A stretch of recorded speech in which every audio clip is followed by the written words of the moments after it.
Now, in the polytunnel today, and I thought, because I'm just having a bit of a break, that I would talk about what's unique, or what can be unique really, about having an allotment. And there's lots of different reasons that people have allotments, and what I'm going to go through is kind of my list of things that make allotmenting unique as a hobby. And I think the first thing is it's the way it allows you to eat. Now, this is kind of probably particular to the way that I garden, but it allows me to eat a huge range of vegetables every day and every week and every year, I guess. And that in terms of the different varieties, the different colours, the different textures, you know, it's just fantastic. There's no other way, I don't think, that's cost effective that allows you to sort of go around the plot and pick maybe 6 different types of brassicas, 3 or 4 different types of roots, 10 different types of leafy lettuce greens, you know, 6 different types of fruit, you know, all this sort of thing in a single day. I mean, just imagine how expensive that would be at the supermarket. And, you know, that is really amazing. So the second thing is you get control over the soil. Now, you can go and get fruit and veg from supermarkets, but you've got no idea how it was grown. And growing an allotment gives you complete control over what goes into that veg. And I put a lot of effort into that. So in my soil, which is sandy and, you know, not very nutrient rich, I put a lot of compost into that soil, a lot of rock dust into the soil, and seaweed meal, seaweed off the beach, all sorts, you know, all sorts of different things go into the soil. Now, I'm not obsessive about it like some people are, but yeah, there's a lot of nutrients and a lot of varied nutrients that have got minerals in them drawn from lots of different places. And I particularly like deep-rooted stuff like arborist wood chips and things like that being added to the soil as well. So yeah, I think that's just fantastic, you know, having that complete control to make sure your plants grow in nutrient-rich organic soil, because that's what you're going to be eating, nutrient-rich food. So the next thing is control over what goes onto your food, you know, in terms of pesticides. Now, you know, I'm kind of ambivalent about pesticide use in general, because I do think that there are probably circumstances where it's just not cost effective to grow food without pesticides. Other people might disagree with that, but I mean, at a worldwide scale, I think it would be pretty difficult. But having said that, on a small scale at the allotment, it is absolutely possible to grow without pesticides. Now, you know, we actually do use a little tiny bit of organic pesticide very occasionally, you know, but that's probably, I don't know, like 1% or something like that. And we also do 2 sprays against codling moth on the apple trees, because here it's just, you know, you're just going to waste 90% of your apples basically to codling moth grubs if you don't do that. But apart from that, so 99% of what we eat is free of pesticides, and that is amazing. And it's just impossible around here, at least, to get you know, most of your food organic. I mean, it's not cost effective, but even if it wasn't, you just can't get organic lettuce, you can't get organic radishes, you can't get, you know, organic cabbages. There's just so many things you can't get. You can't get organic kale. So there's a few things you can get: organic carrots. I think you can get organic Savoy cabbages sometimes of the year. Yeah, there's a few bits and pieces you can get, but basically, you know, your diet would be like 5 different things or something if you ate only organic stuff around here. So I've already mentioned the fact that you can just eat a huge variety of veg in a single day, and a huge variety of fruit in a single day. But then the range of products that you can eat over a year is just astounding.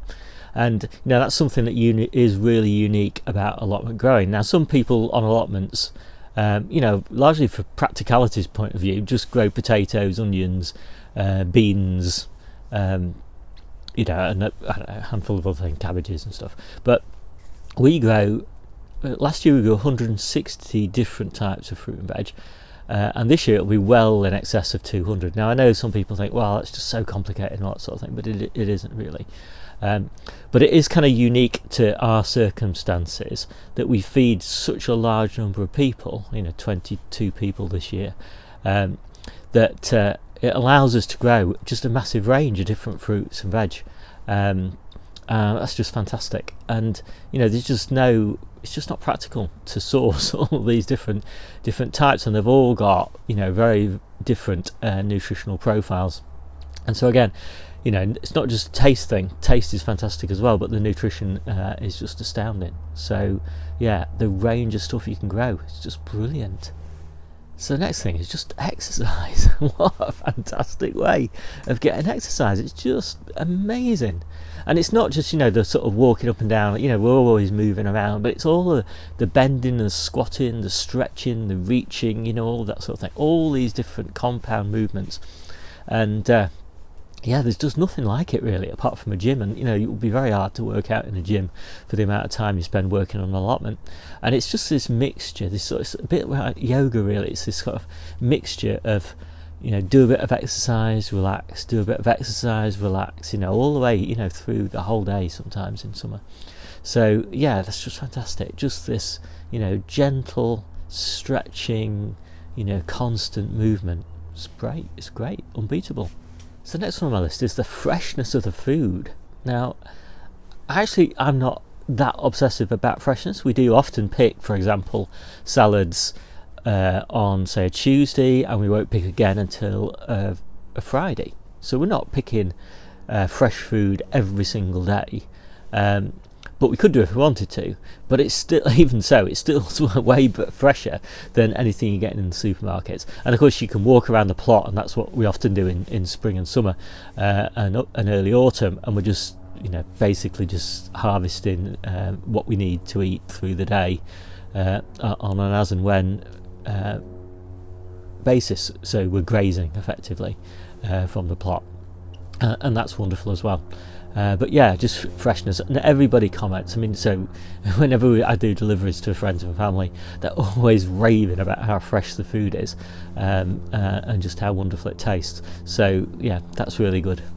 So number 7 on my list is taste, and that's quite a long way down, because although a lot of people say, well, there's nothing like homegrown food, there is, in my opinion, and some shop bought food does taste amazing. So not all growers are growing just for productivity. Quite a lot of the food that we can get in our supermarkets around here, tomatoes for example, taste fantastic. There's no doubt about it in my mind, and they taste just as good as the tomatoes that I've grown. So maybe I'm doing something wrong, but yeah, we can get really tasty foods, and some of the apples, for example, that we can get are great as well, picked at the right time of year. But generally speaking, the taste that you get from the allotment is as good or better than the supermarket, and in a few cases maybe it's not quite as good, and maybe that's the varieties that we grow or whatever it is. I don't know. Maybe sometimes it's just that foods grown in the supermarkets are grown at the optimum time, in the optimum place for that fruit or that veg, whereas here I'm having to extend the seasons. I'm growing under polythene, things like that. And when you grow under polythene, you don't quite get the taste that you get when something's grown outside or under glass, for example. So yeah, it's debatable, but it's number 7 on the list. I still think it's pretty good. So these next few things, they're not in order anymore. So those are my top 7. Next up, relaxation. What a great way to relax. It's just, I've said this a few times now, but there's just nothing like it, is there? It's just, your hands in the soil, watching things grow, nurturing things, eating those things. Just amazing. Then there's the community. In generally, there's always a few annoying characters on allotments, but in general, the community is just fantastic. And we have a great little network here where we share produce amongst the people on our little area of the allotment. And so I often have surpluses, so people are always popping in for stuff. But then, occasionally they've got something that I need, and it's just fantastic. Last year we had an amazing swap going on. And somebody had this fantastic cherry tree, and we picked 14 kilos or something of cherries, just fantastic in return for veg. And just down the drive from us here, we're on this little green drive, there's a lady, and she loves homegrown veg, which doesn't grow a huge amount on her allotment, but she swaps us for eggs. And so all through the year when she hasn't got anything, she's taking veg from us, we're getting eggs from her. It really is a fantastic little community. And we extend that outside of the allotment because we feed 22 people, and so we gift everything to those people, but they gift us stuff back, and it's a completely informal, no obligation kind of relationship. It's just what you get in a good community. It's lovely. So the next thing is it's just fun. We bring the grandkid down here, little Robin, and his parents. Jennie's got an allotment here as well, and so especially when the weather's nice, everybody sort of converges on the plot, and we get lots of friends come in, and lots of people come to help us, and Debbie and I working together on little projects and stuff. It's just it's just lovely. Really, really good fun. And then it's challenging, particularly the way that I grow. It's just really intellectually challenging. There's the intellectual challenge of all the planning, all the successions and all that sort of thing, but also there's just the intellectual challenge of trying to figure out ways to grow things and extend the season.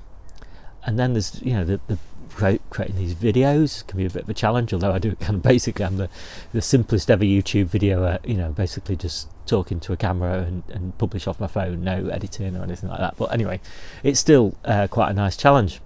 Challenge, it's really great. Oh, and of course on the challenge subject, just to say, all the projects, it's just fantastic. I mean, this playground where you can just make all this stuff and improve on it and things, and it doesn't really matter that it doesn't look very good in the first iteration or it doesn't work. Nobody's judging you on an allotment. It's not like making furniture at home or something like that. So it's just fantastic. I just love the challenge of it. So next on our list is resilience, and it's just fantastic to have a storeroom absolutely stocked full of food. And it's not in a freezer or anything like that in most cases, so if the power goes out or anything like that, there's no risk. We've just got loads of food available, and then pop down to the plot, we've got masses of food, thousands of pounds worth of food in the ground, even in winter, and and obviously in summer even more. So it's just fantastic having that resilience. You just don't need to worry about your food. It's all there and it's all safe and secure. And no matter what happens, no matter shortages or anything like that might go on in the outside world, we're fine, and all of our friends are fine. It's just fantastic. And then to kind of sharing the joy. We have some massive, big open day event here. People come round, and it's just wonderful. I had about 100 people around my plot, and it's just great to share the joy of allotment and try and pass on that passion and what it can do to improve your life. And there was quite a few people who came round that had been suffering from depression and things like that, and they really just saw the opportunity to heal themselves from it. It's just fantastic. Of course, I said it before, but we feed so many people, so we're always sharing the joy of the allotment with those people. And it's just lovely because they often they come around and sometimes pick their own produce, and so they get involved in the allotmenting process. It's really lovely. And there's so little waste. When we used to buy stuff from the shops, because we're pretty much self-sufficient now in veg, we're always wasting stuff, but now there's no waste at two levels. The first level is we just pick almost exactly what we need, but if there is any waste, it goes on the compost and goes back into the soil, and so there's really no waste. What have you wasted? Nothing really. Everything just gets recycled, and so I love that. That sort of contribution to sustainability. And then of course there is sustainability, the big sustainability, climate change and all of that. I think an allotment helps hugely there, because we're growing with minimal water really by comparison with farmers. We're growing with no petrochemicals, which is fantastic as well. There's no food miles involved, so I just think we are doing our bit. And of course, whilst we're on the allotment, which is only a few minutes walk from home, we're not out driving around, we're not consuming anything. Obviously, I have consumed because I've bought polythene and I bought some aluminium frame for the polytunnel and things like that. But it's that level of consumption by comparison with the amount of food that we harvest is just it's infinitesimal really. And it's the last thing on the list, but it's maybe in some of the people's minds, and definitely sometimes in my mind, one of the most important, and that's the ability to save money for us and for our friends and family. And our target for this year is to harvest £10,000 worth of veg, and we're going to eat ourselves about £4,000 worth of that, and Jennie will eat about £1,000 worth of that, and then there's about £5,000 worth which we give to other people. And that's not an insignificant amount of money to save. £4,000 with costs of probably about £500 a year or something, is so £3,500 worth of direct savings off our food bill is just fantastic. And that's testament to just how much we do eat off the allotment. Because we'll eat, in summer we'll be eating 3 meals a day off the allotments. That's 21 meals a week, and in winter it's probably more like 17 meals a week or something like that off the allotment, or the allotment has a big contribution to. So it really is, it's a zero cost hobby, but it's better than a zero cost hobby. It's a net positive hobby in terms of cash flow, and that's just fantastic when you think of all the things I've just gone through, and then you think you're getting all of that and you're getting it for nothing, or you're getting paid to do it. It's just amazing, really amazing. So I hope that has given you an idea, although it is very much in my terms, about what is unique about the allotment lifestyle and what it can bring to you in all sorts of different ways. So with that, I hope you like this video, and I'd love some comments and some feedback on what allotmenting means to you, and is there something that I've missed from that list, or something that I've exaggerated or underappreciated or whatever. So with that, I'll let you go, and I'll see you soon.